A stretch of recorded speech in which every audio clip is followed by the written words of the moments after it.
Hare Krishna, Krishna Krishna, Hare Hare, Hare Rama, Hare Rama, Rama Rama, Hare Hare, Hare Krishna, Hare Krishna, Krishna Krishna, Hare Hare Rama, Hare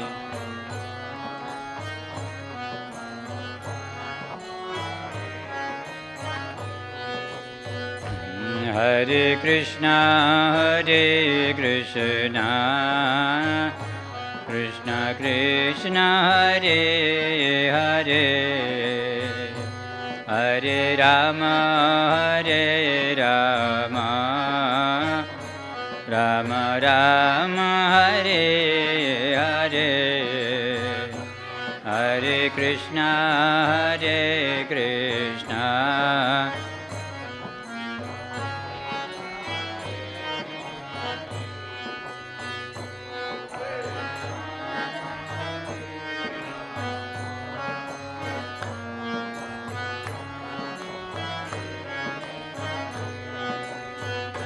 Hare Krishna, Hare Krishna, Krishna Krishna, Hare Hare, Hare Rama, Hare Rama, Rama Rama, Hare Hare,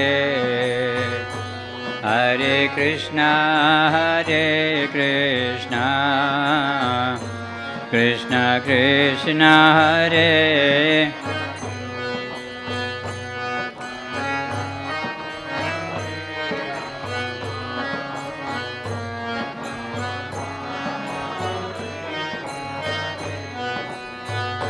Hare Krishna, Hare Krishna, Krishna Krishna, Hare Hare, Hare Rama, Hare Rama, Jai Maharaj, Romapada Swami Maharaj ki Jai.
Shivanu Prabhu, don't have anything to share today? I'm not sharing anything. No, he's going to read and talk. Put that on or? Yeah, but yeah, I think so. We can try to talk. Are we live streaming on the official channel? Yeah, yeah, it's on YouTube.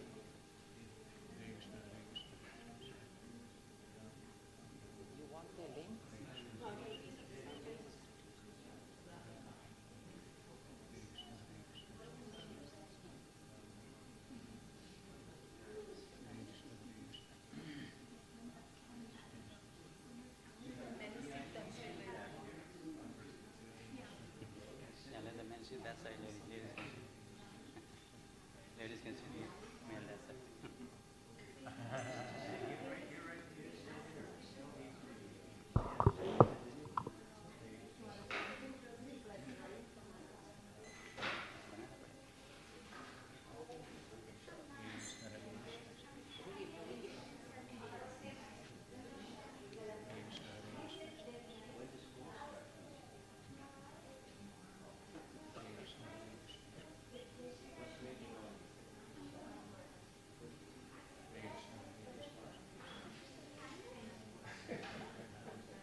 cameraman, huh?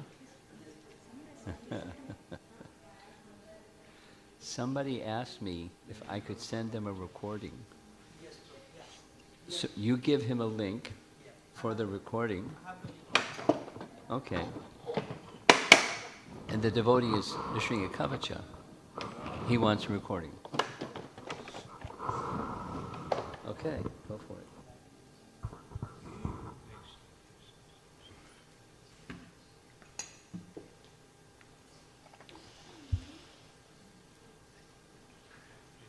Jaya Radha Madhava Kunja Bihari Jaya Radha Madhava Kunja Bihari Jaya Radha Madhava Kunja Bihari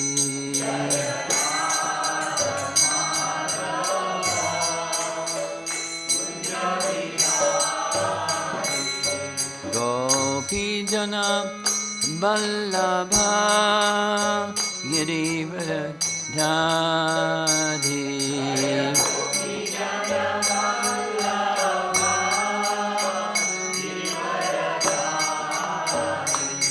Gopi Jana Vallabha Girivardhari Gopi Jana Vallabha Jasodanandana Brajajanarandana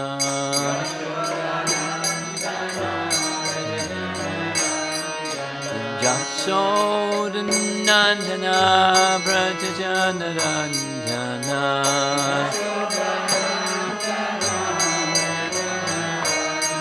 Yamunatiravanam Chadi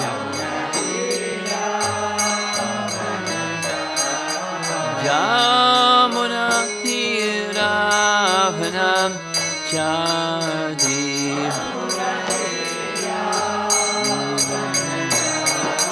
Jaya Radha Madhava Kunja Bihari Madhava Jaya Radha Madhava Kunja Bihari Madhava Kunja Bihari Gopi Jana Vallabha Girivardhari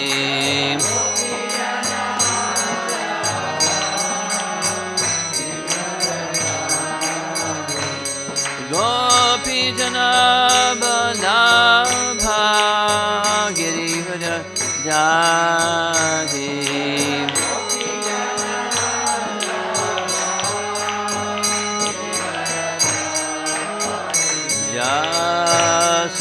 Jasodanandana Brajajanarandana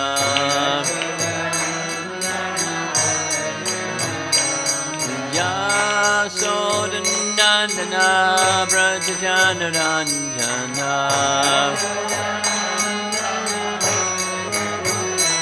Yamunatiravanam Chadi Yamunatiravanam Chadi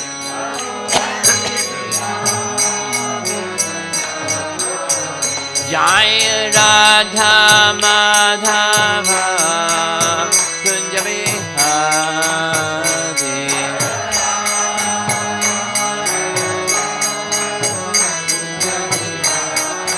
Jaya Radha Madhava Kunja Bihari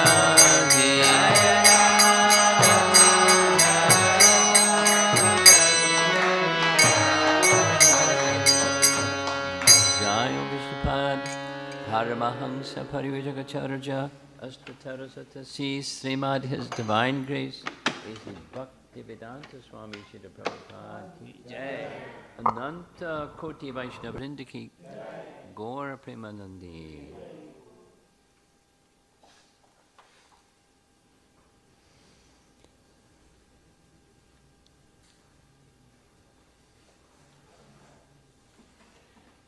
You folks are on time, which is nice. Fantastic. Not everybody's on time. Some people will come late, probably. Time for prasadam, probably.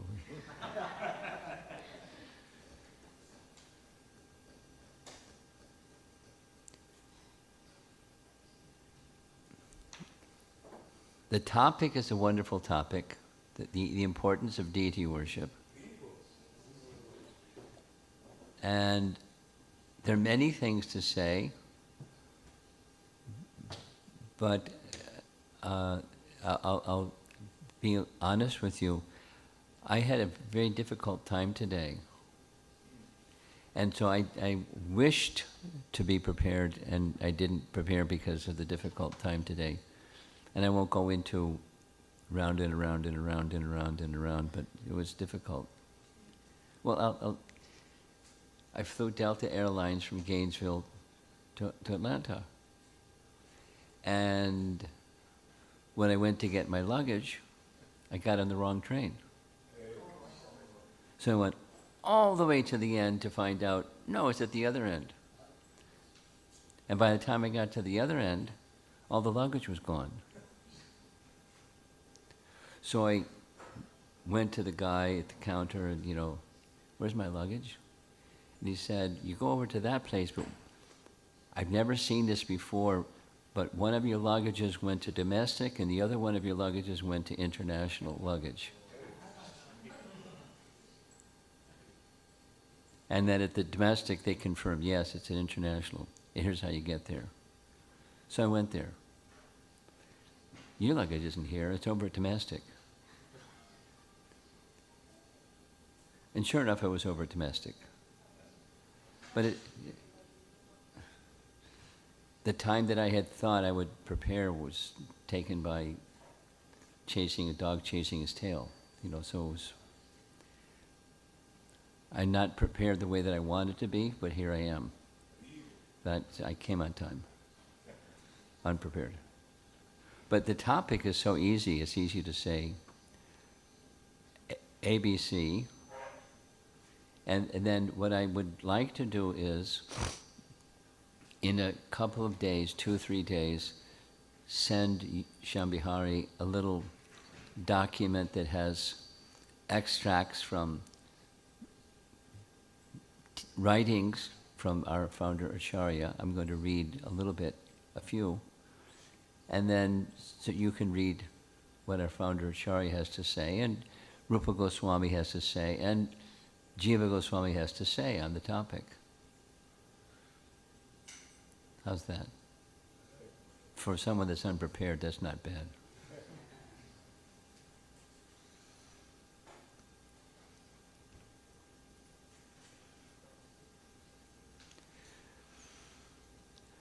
I'll start with 3 things. One thing is what Srila Prabhupada writes in Canto 2, Chapter 3. Canto 2, Chapter 3 is dealing with pure devotional service, and the topic of deity worship is right in that chapter. And I'll read the verse. You can look it up later if you wish. 2:3:22. The eyes which do not look at symbolic representations of the personality of Godhead Vishnu, his forms, name, quality, etc., are like those printed on the plumes of peacock. And the legs which do not move to holy places where the Lord is remembered is considered to be like tree trunks. So the first half of this purport, Prabhupada gives lists, 2 lists of names of deities that are suitable or appropriate for Vishnu worship. And any one of them is suitable for grihasta. Specifically, Prabhupada is expressing deity worship with the question, the topic is the importance of deity worship. So deity worship is very important for householders, particularly. And there's a reason. And the reason is those who have the tendency to identify the body with the self, this deity worship helps to transfer the body as the self to the body of the Supreme, the transcendental form of the Supreme. And not just the concept, but rendering service unto. And then another feature of household life is it's mandatory, it's not optional. Some means of livelihood must be there.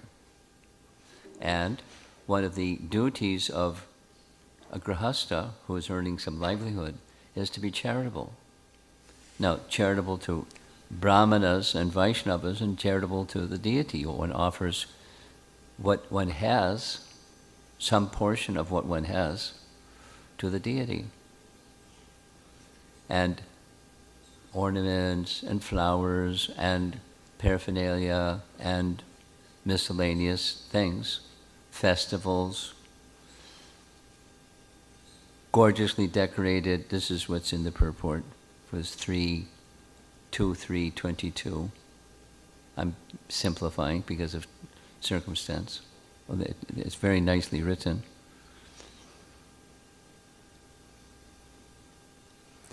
It helps transform the material to spiritual conception. Here's a little Prabhupada story in this connection. On the occasion of the installation of Krishna Balaram, it was a really big thing. I mean, that the temple was built in the time that was given by our founder Acharya to build the temple was like mission impossible, and they did it. And I remember very clearly, they were still cleaning up the construction debris in preparation for the deity installation. And because the event was in Vrindavan, and because many of Prabhupada's followers at that time, the majority of the Prabhupada followers were not Indian. The majority were Western young boys and girls, young men and women, but quite young. And he knew the mentality of his audience. The audience would criticize the disqualification of these Western people to install deities. What do they know? Poo-poo. And so he, understanding that mentality, he requested Vishvambar Goswami to be the overseer. So Vishvambar Goswami at that time, a contemporary of Srila Prabhupada, was the chief priest or the main brahmana at the Radharaman temple. And Gopal Bhatta, the founder of the Radharaman temple, was superlative in his understanding and his teachings, in his practice of deity worship. And in the line coming from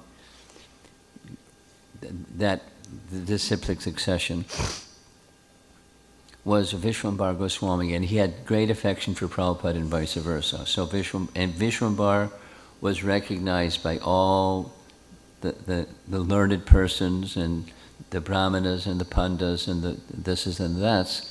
He is topmost, and so he agreed. He oversaw the installation. And there's some details. There's so many different. The temple room in Vrindavan is steps down, and then there's the main courtyard area that's down, and there's a nice tree over to the side. So they were kundas for the rituals, And if anything was done not exactly right, he'd have them go back to where they didn't do it exactly right and do it again. So there'd be no question. And it took a couple of days, the procedures. But no one questioned the authenticity of the installation. And there's many other nice things to tell about the whole situation. But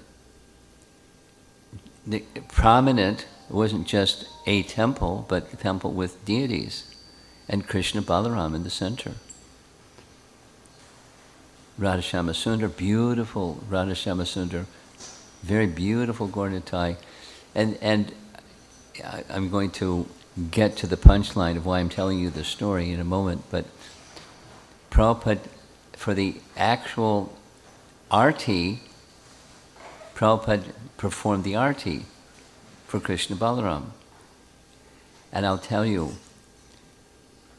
he offered the article to the deities, and then he turned to offer to the audience, and he was radiating.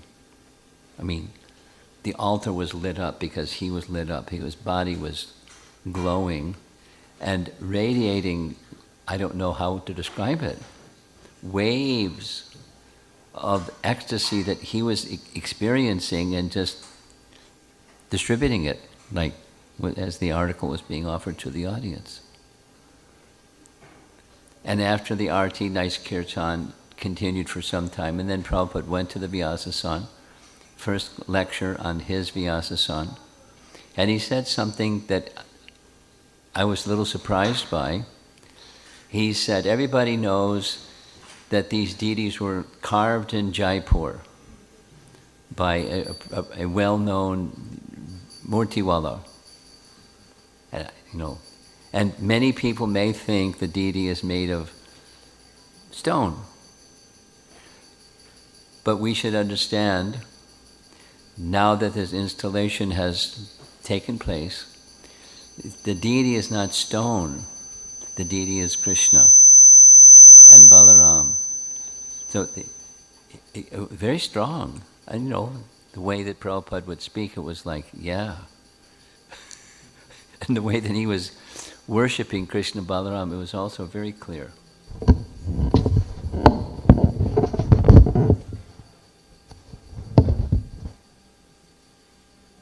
It was very clear.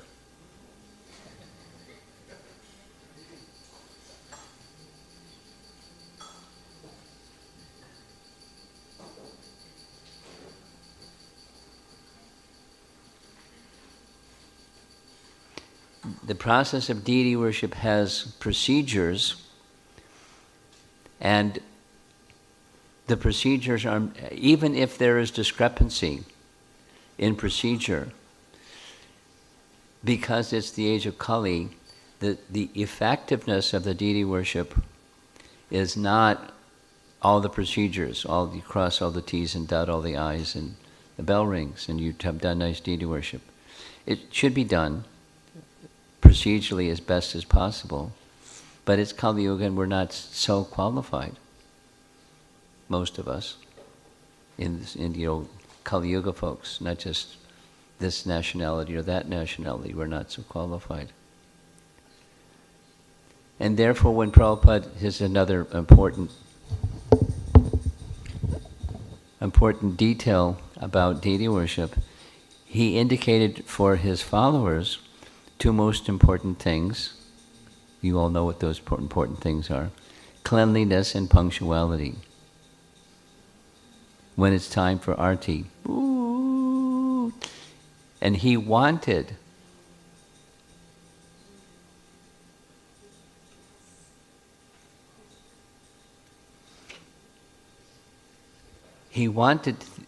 timeliness.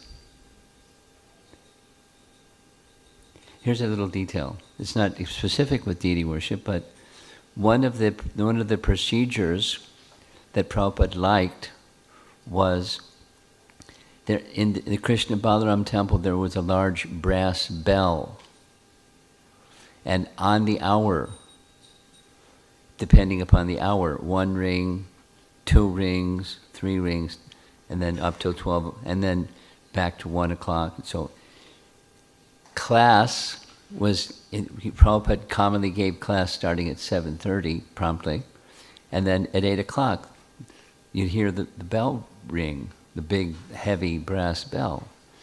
And so the devotees asked Prabhupada, do you want us to stop when you're giving the class? And he said, no, because all the people of Vrindavan, they don't have watches, but they'll know what time it is by the ringing of the bell. And because the devotees would always be right on time with the ringing of the bell. He was very particular about punctuality and cleanliness. You know, a Brahminical principle. And it's important in deity worship as well.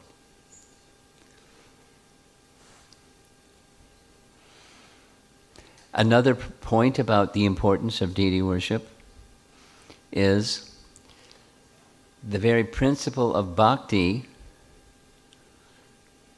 is that the Rishikena Rishikesha Sevanam, Bhaktir Uchate, you know the meaning. The senses, Rishikas, are to be engaged in the service of Rishikesha. Senses are meant to be served, engaged in the service of Rishikesha, the master of the senses. And deity worship involves all the senses. Seeing the form, walking to the temple, using the legs to walk to the temple, just like we just read from this Canto 2, Chapter 3 verse. This is Shukadeva Goswami speaking. And the eyes to see, the nose to smell the incense, using this, taking flowers, offering ornaments, offering outfits.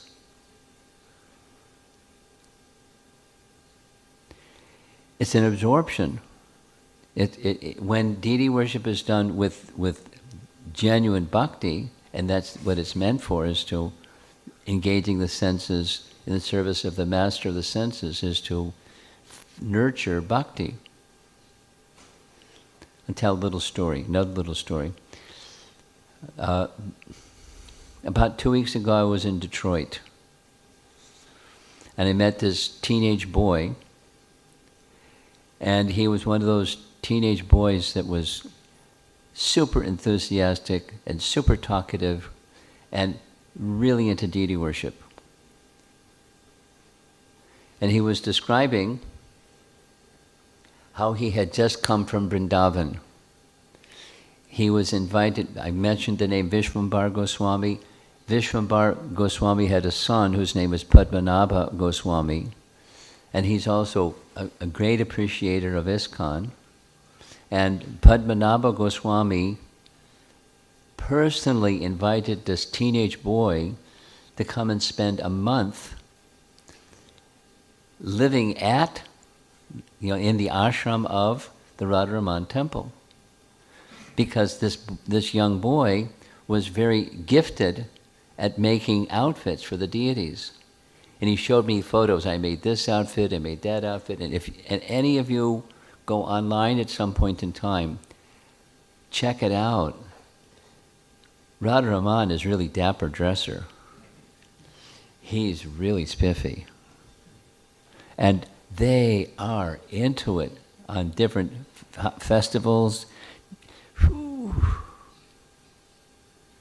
Fantastic. Because I want to get back to the main topic, Radharaman is epitome of elegance and refinement of deity worship. And this young boy, he's teenager, spent a month just doing deity worship. And he was describing when they're doing the worship, he was able to watch all the procedures that they follow from the side, because there's apparently, you can see from the front, but there's kind of like on altars in Iskcon, there's a side where you're not seeing as everyone else is seeing the deity, but you're seeing from the side. And they gave him this privilege, and he was like, he was on fire, this young man. And he gifted, a piece of an outfit that he had made and had offered to Radharaman. Like, his life has changed just from deity worship. I mean, Radharaman are very merciful deity. Any deity is merciful, and Radharaman is super merciful. So he's become, to a degree at least, very Krishna conscious just from deity worship. Rishikena Rishikesha Sevanam, purification of the senses by engaging the senses, all the senses, in the service of the master of the senses, and the deity is at master. Another comment about the importance of deity worship. While speaking, there's a number of references. How grahastas, there are places in Prabhupada's writings where he indicates essentially it's not optional. If you want to be Krishna conscious, you must do deity worship.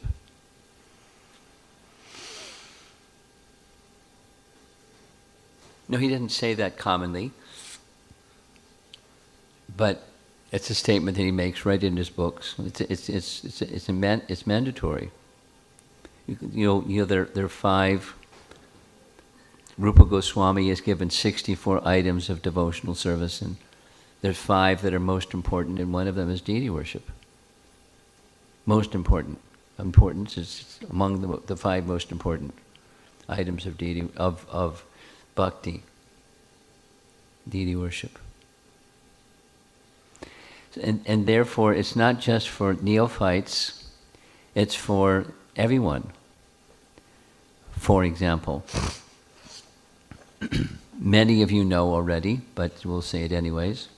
In addition to those who are householders practicing sadhana bhakti, there were a number of most elevated, perfected, not just sadhakas, but sadhya bhaktas, or bhagavat bhaktas, or prema bhaktas, and they engaged in deity worship. Rupa Goswami engaged in deity worship.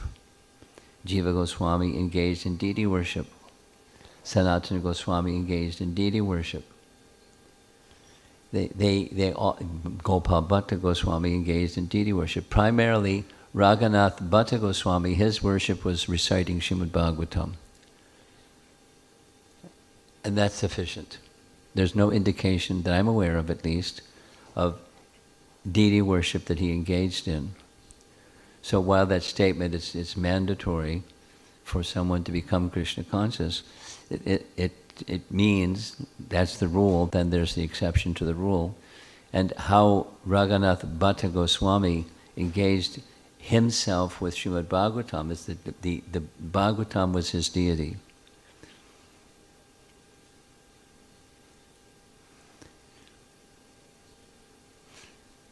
Balabhadra probably remembers this, but I certainly remember this. There was a time when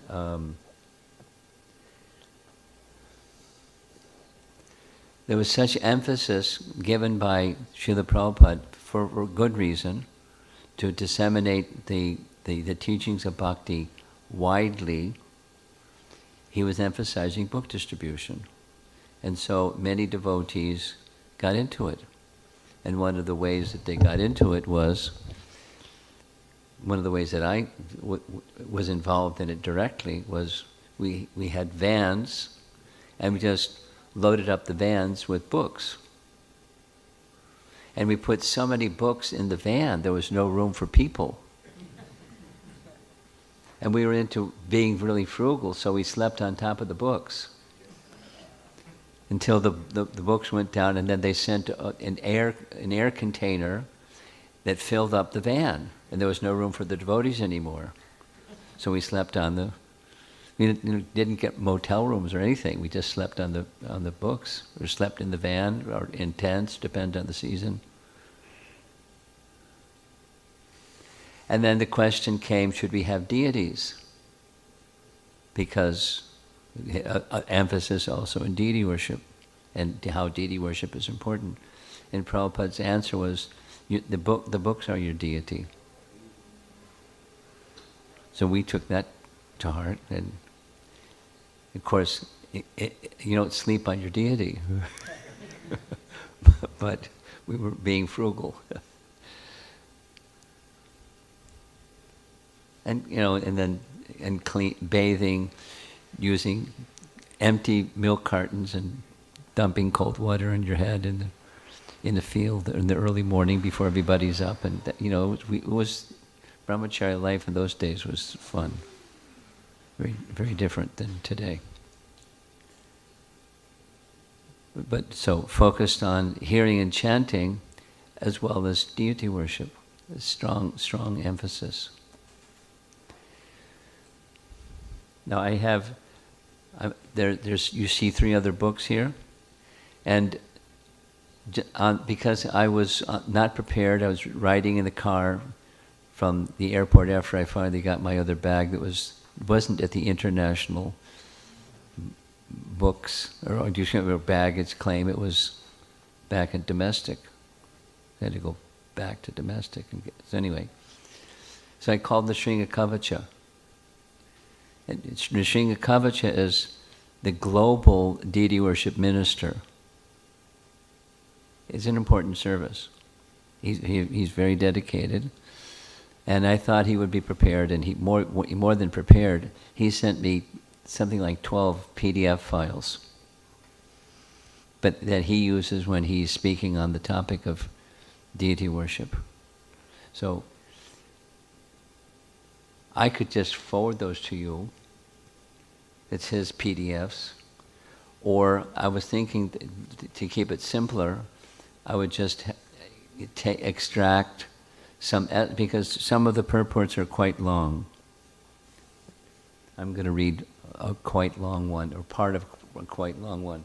This is Madhya Lila, Chaitanya Charitamrita, Madhya Lila, chapter 15, verse 108. It's the easy verse to remember, verse 108.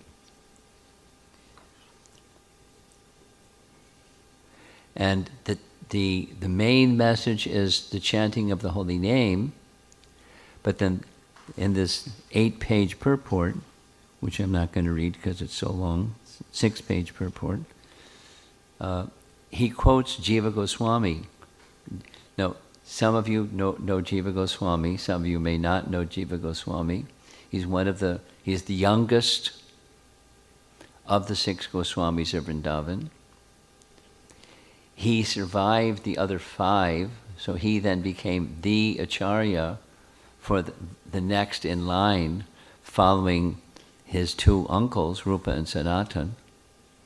And then Jiva Goswami, trained the next generation, 3 very specific personalities, Narottam Das Thakur, Shyamananda, and Srinivas Acharya, as the next in line of the principal personalities in the line of disciplic succession. Anyway, he wrote several books. He wrote 400,000 verses in Sanskrit. I'll say it again. 400,000 verses in Sanskrit.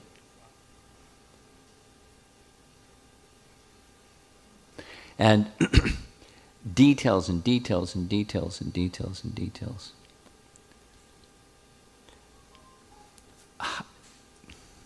Prabhupada wrote in one letter to a disciple, in the history of the world, there has never been such a scholar as Jiva Goswami, nor will there ever be such a scholar. And he was quoting another scholar attending a conference that he was invited to speak at. And this, super well-known other scholar spoke that way about Jiva Goswami. So he's way up there in his understanding of bhakti. And one of the writings is Bhakti Sandarbha. Without more about Jiva Goswami, a little bit in Bhakti Sandarbha. In his Bhakti Sandarbha 283 to 284, Jiva Goswami describes the importance of deity worship and initiation, Diksha, as follows. It's long Sanskrit. Translation. In it is Srimad Bhagavatam's opinion that the process of deity worship is not actually necessary, just as the specific prescriptions of the Pancharatra and other scriptures do not have to be followed.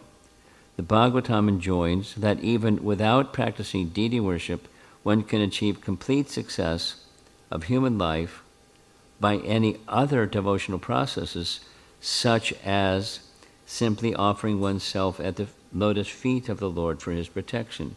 Nonetheless, Vaishnavas follow the path of Sri Narada and his successors, endeavor to establish a personal relationship with the Lord by receiving the grace of a bona fide spiritual master through initiation, and in this tradition, the devotees are obliged at the time of initiation to begin engaging in deity worship.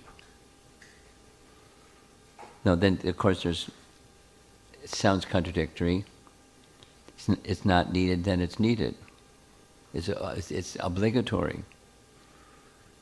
It's an interesting section. So it's Madhya Lila, chapter 15, verse 108.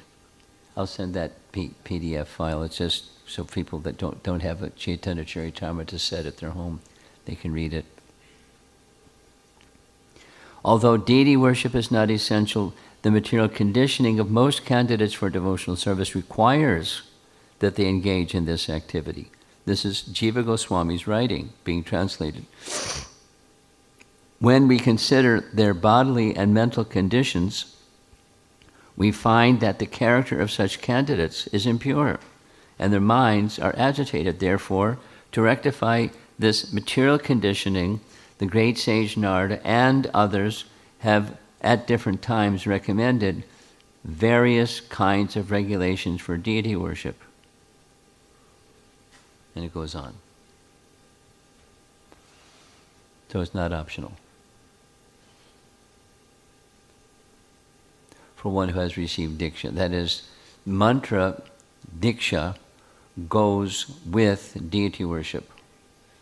Mantra Diksha without deity worship is not mantra Diksha. It's incomplete mantra Diksha. It implies. Now, mantra Diksha during the time of Jiva Goswami meant Gayatri. So in Iskcon, it has become second initiation or Brahminical initiation. But Diksha meant, at this time, Brahman, Brahma Gayatri, and within Iskcon, other Gayatris, and those Gayatri mantras help one become eligible to worship the deity. Or in Iskcon, on altars in temples, Brahmanas may engage in deity worship, and others that are not Brahmanas, they can assist in this way or that way. They can see the deity from the front, but not on the altar dressing the deity and performing arti. So it's a purification. It's an eligibility to become purified, and it's a manifestation of purification to go further and further and further. So what to speak of in the higher stages of bhakti, in the prema bhakti stages. And because of the prominence of certain deities and certain acharyas, those to this day, those deities are adored with tens of thousands of followers coming to see the deity on a regular basis. Because it's purifying to see the deity and offer prayers and offer respects and offer items. Common is some place near the altar there's a basket or a box or something, and some attar or some grains or some fruits or make some offering. And it's not the value, it's the bhakti.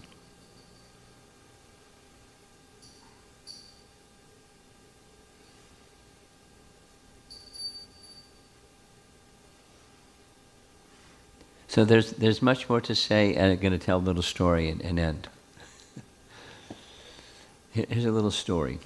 This is comes from Jiva Goswami, and his explanation that bhakti, even if it's a shadow of bhakti, even from a living entity that's not in the human form of life, can achieve enormous spiritual benefit.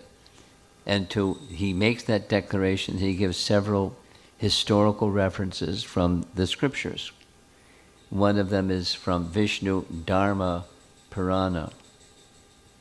Not well known, but it's a nice story. And the narration goes like this. He indicates. So here's the story. In one temple, in the evening, one mouse would come on the altar. Sometimes it happens in temples. A mouse will come on the altar. And he particularly liked the ghee. So he would drink the ghee. But one day, when he went to drink the ghee, because he was really fond of ghee on the altar, the ghee lamp was still lit. And his whiskers got caught in the flame of the ghee wick. And so he tried to shake his head, and his teeth got caught in the wick. And he face burned and he died. Vishnu Dharma Purana. In his next life, he became a queen. And as the queen, she had this liking for offering ghee lamps to the deity. And she wasn't like special pure devotee kind of personality. She just she had a liking, a strong devotion for offering ghee lamps on the altar to the deity. And Vishnu Dharma Purana ends by saying at the end of her life she went to Vaikuntha. So if you want to go back to Vaikuntha, just become a mouse and it's the narration is to indicate the power of bhakti, even abhas bhakti, even in a subhuman form. So what to speak of deliberate bhakti, intentional bhakti, knowingly engaging in these important activities. Bhagavat Shravan, hearing the message of Bhagavan, but deity worship, Nama Kirtan, Vaishnava Seva, these important, very important activities. So deity worship is among them most important activities. Now, I don't know exactly what was the intention behind this topic, but that's just some thoughts on the topic, and I'll go to I have time, because I will have time, Krishna permitting, I'll have time, and we'll send you a document that extracts some of these little statements from these scriptural references about the importance of deity worship, so you can have something more to work with and meditate upon. And so let's see if there's some discussion. I've been used to, of late at least, I was in Alachua, and something I learned in Alachua is speak less, because the devotees there ask lots of questions. They're really good questions, much better than the talk. So that's the mode. So I'm encouraging you. I'm anticipating some nice questions.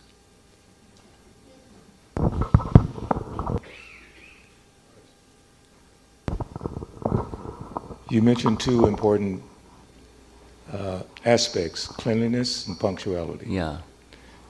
I heard in my beginning days that punctuality was more important. Could you speak to that to confirm or to... I never heard that one. Yeah. And then punctuality can mean different things. Punctuality could mean when it's 7:30, that's when the conch blows. And then after the conch blows, but how can one say that punctuality is more important than cleanliness? A Brahmana is suchi. How can it be more important than cleanliness? So I haven't heard that one. Maybe you want to embellish it, go right ahead. No, it's just doing the pujari training and different things were said without shastric reference. It's just the nature of how things were done. So if you were late, then it was said it's more important to be on time than to be quote-unquote clean. Yeah. Sorry. Okay. Yes. Hare Krishna Maharaj. I have one question, Maharaj. Here, I would say, if it was somebody, ask the person, could you give me a scriptural reference, please? That's what I would do. When something like this comes up, it's, somebody, and then you have 10 other scripture references that say something else. So, you have to look at the big picture, not just somebody's got something over here. Go ahead. yeah, my question is on the punctuality, Maharaj. So in this temple, the evening arati and deity services are shared by the grihasthas. So when they finish their regular office work, they go home, they take bath, and they come to do the service. Very good. So if sometimes the traffic are there, meetings or whatever, they may be like few minutes late here some days. This is his question. No, Maharaj, my question is like... She will skip your shower because you want to be on time. No, no, they take shower, Maharaj, but they will be late few minutes. Obviously they will beg for forgiveness from the Lord. So what should we do, like, if... What you should do is both. And learn to do both. That's what you should do. Okay. And a simple answer to this is our capacity to be fastidious followers of all rules and regulations is very limited because it's Kali Yuga, and therefore the compensation, because it's Kali Yuga, is the chanting of the Hare Krishna mantra. It's not like, oh great, I can chant Hare Krishna and then not be clean and not be on time. I just chant Hare Krishna, right? So it's not a fallback excuse, but it's meant to elevate those that don't have the adhikar for being both or all things or following all vidhis, because there's many. It's not just those two. There's many. You want to speak something further? You got the microphone. I have one comment on that, the rat story. Similarly, we see a lot of times there are... A little further from your mouth, please, yeah. A lot of times there are flies sitting on the Narsimhadev. I see them and I get angry because they go into the altar room and then they sit on the Narsimhadev or Prahlad or here. So we put the fly traps, Maharaj. You put the what? Fly traps. The fly trap. Fly traps. Fly trap. Yeah, the gum fly traps. So they stick there, and then they will be, the gum sticks to their wings and they cannot fly. I see them, I don't know whether to rescue them, because I don't want to rescue them at the same time because they are disturbing Narsimhadev. And then I think that, okay, they are dying in front of Narsimhadev, so they will get some mercy. So, yeah, I remember, I want to just comment that, Maharaj. I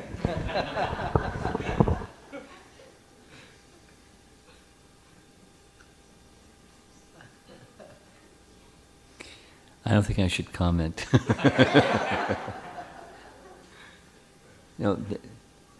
They're getting mercy.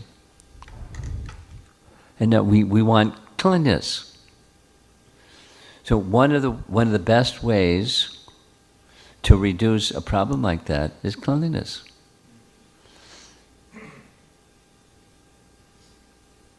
Do you have those kind of flies in your home? Probably not. Cleanliness. Now sometimes, if I don't know the science of it, but sometimes when things are spoiling, then the flies come. Keep the flowers fresh.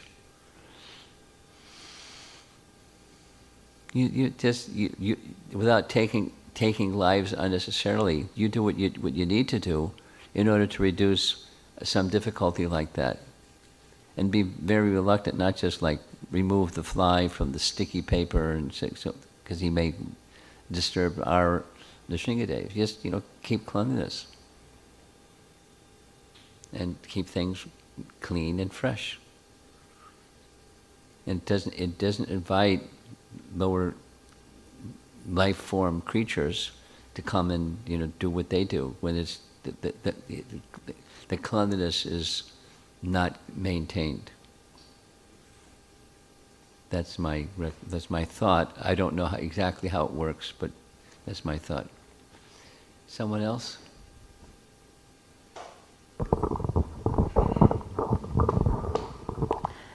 So Maharaj,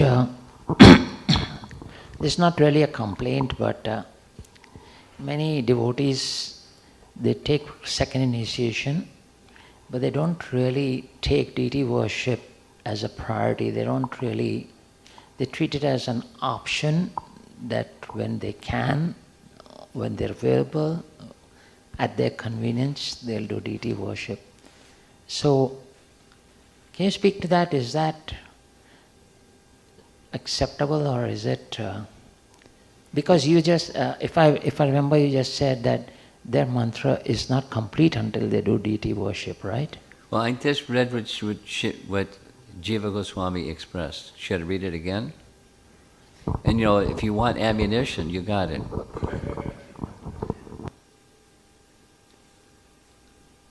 Is that why you wanted this topic? Because people are considering it optional, and if it's convenient, fine. If not,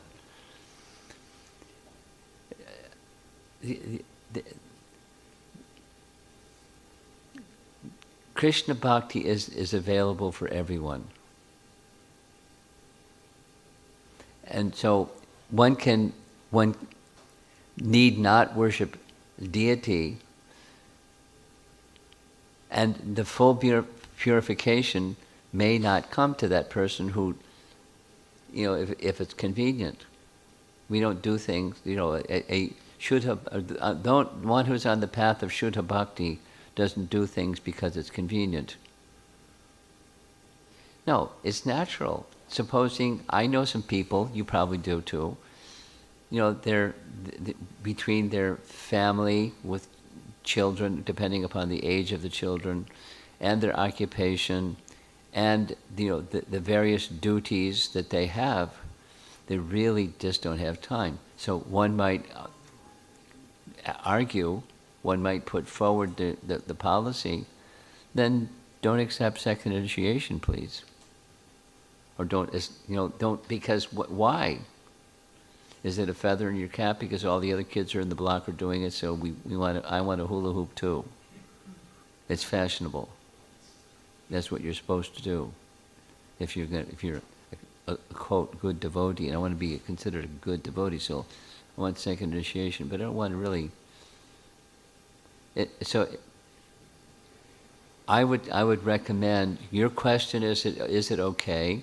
And I would recommend a policy, a principle that someone who is aspiring for second initiation should have some inclination for deity worship. And if they don't have inclination for deity worship, what do you need second initiation? Besides the feather in the cap, or the keeping up with the Joneses, or the Patels, or the whatever.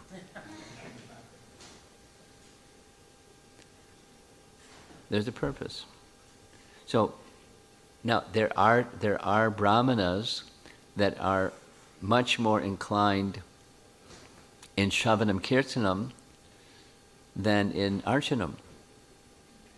And that Shravanam Kirtanam person can be a very, very, very dedicated individual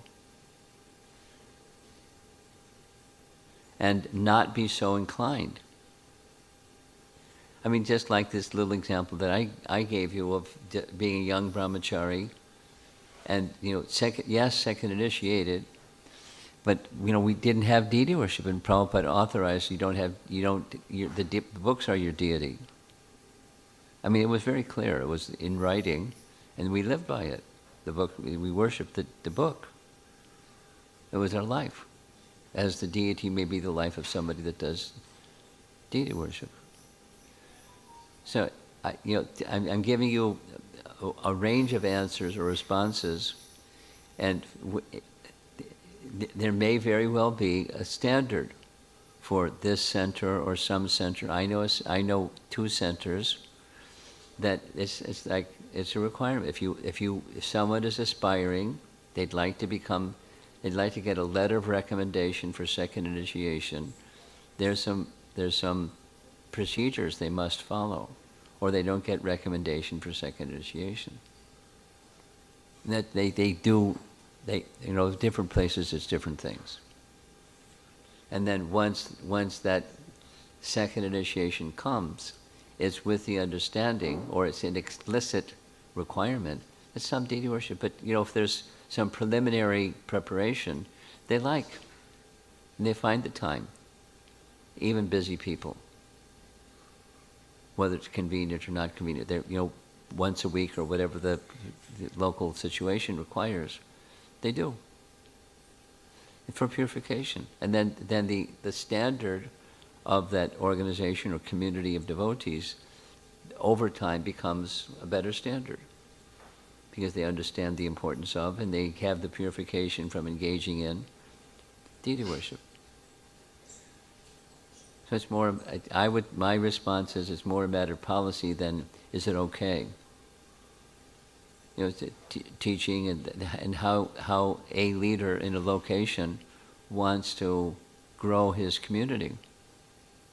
And it doesn't have to be harsh or strident or rigid, but it's principle based. One of the duties of a brahmana is to speak on behalf of the scripture, so that brahmana has to know the scripture. A brahmana has to know the scripture. But the brahmana that knows the scripture, does the brahmana that knows the scripture have to do deity worship? And there's statements indicating yes. And then comes another consideration. Well, supposing their inclination is more towards hearing and chanting and studying the scripture and speaking the scripture, and they really like it and they really are gifted. And is that sufficient? I would say it's sufficient. That's personally, I would say it's sufficient. If that's their genuine nature and they're really gifted at it, fantastic. And if there's some casual attitude towards deity worship, that's not wholesome. If there's opportunity and there's a need, then you do. But when there's ample pujaris, or sufficient pujaris at least, then let that person really, really gifted in Bhagavad Gita do their Bhagavad Gita. And then others, it's a good principle for purification, or more than a good principle. It's an important principle for purification. So it depends on the leader and how they would like to see their community grow. and then the followers are happy to follow such a leader.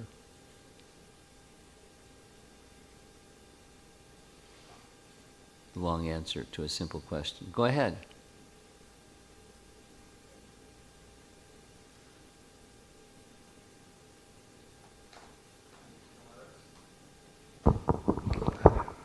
Thank you so much, Maharaj, for this speaking on this topic. We also hear that, I think Prabhupada also said that Brahman thread can also be given to the Kshatriyas and Vaishyas also. Yes. And does it mean that they also should be performing deity worship? Yes.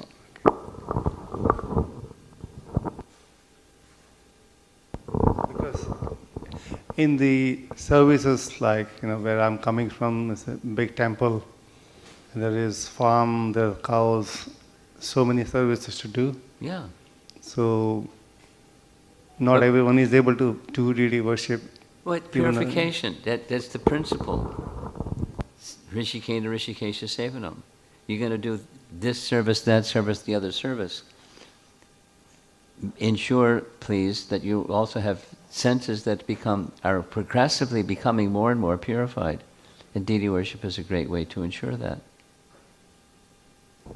For me personally, and then the community in general, regardless of, their propensity, occupation-wise, or varna-wise.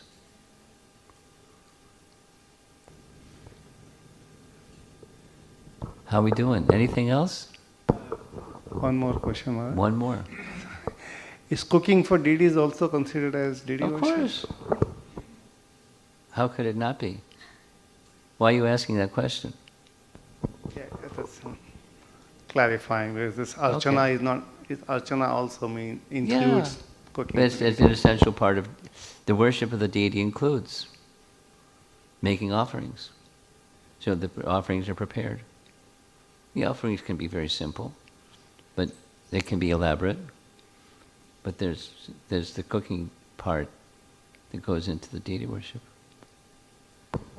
So one question about the mantras, chanting of mantras, pronunciation sometimes may not be great because we not learned Sanskrit so much.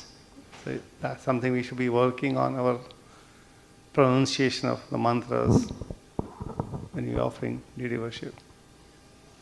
Well, the mantras, when engaged in deity worship, may be different than the Gayatri mantras that one receives at the time of second initiation. So is your question, how important is it that you pronounce properly? That's your question.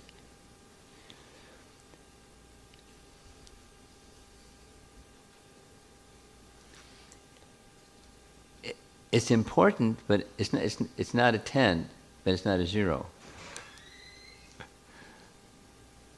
Supposing one is not good at Sanskrit pronunciation. Supposing somebody is really good at Sanskrit pronunciation. The one that's not so good doesn't mean they're not devotional. And the one that's really good doesn't mean they're devotional. It's important. It's not everything. It's important.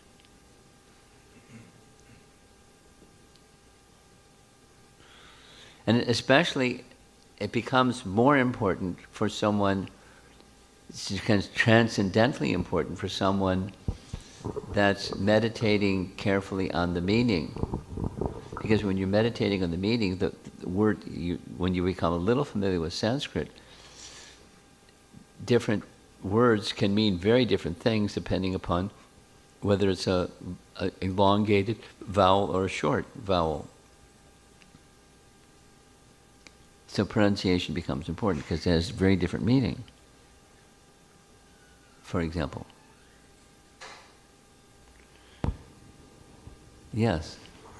Hare Krishna Maharaj, I would just like to share something regarding his last question, Prabhu's last question. About pronunciation. Yeah, I had one experience, like I was here this year, I was in Los Angeles temple during Jayanand Prabhu's disappearance day. So one devotee from San Francisco had come, another Prabhupada disciple who was glorifying him. So he shared an experience that Jayanand Prabhu didn't used to pronounce Sanskrit. No, so he his was not. Gayatri He just used to chant Hare Krishna Mahamantra and then Prabhupada like, it's fine. Yes. I mean, I just heard this, so I thought I should Yeah, share. that's a nice story. It's true. It's a true story. His scholarship was not his forte. Bhakti was his forte.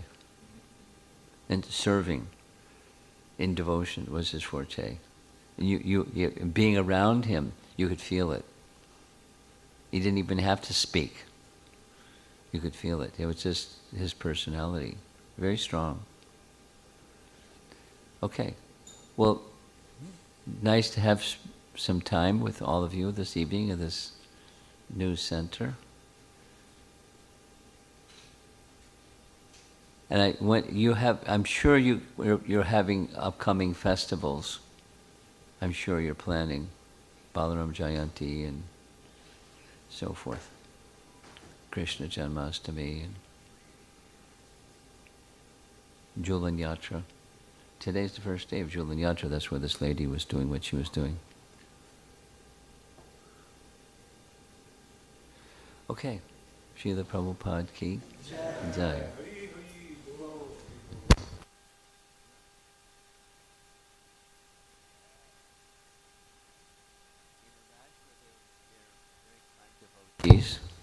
And they provided me with some Mahaprasadam from Radha Shyamasundar.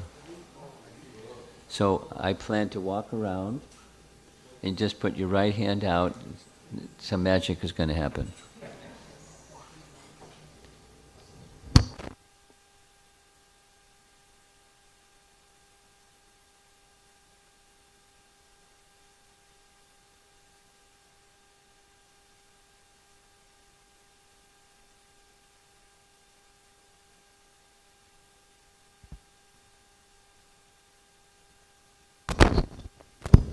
Hare Krishna devotees, today is only the first day of Maharaj's visit to Atlanta.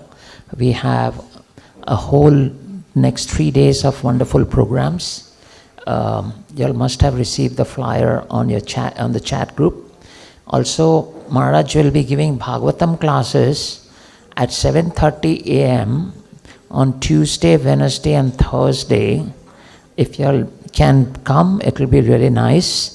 If you want to know the location, it's also given in the flyer, but Vishabhanu Prabhu here, he can provide you the address because it's all 3 days the Bhagavatam class is in his house. So please do come and participate and get the maximum association of Maharaj. Thank you.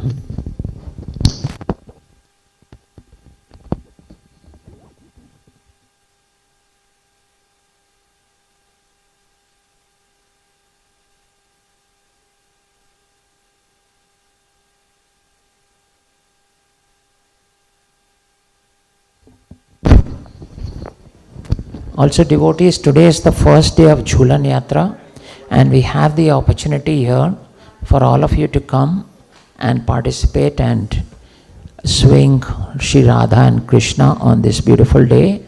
It's Ekadashi, so don't miss that opportunity. Please come and swing the divine couple.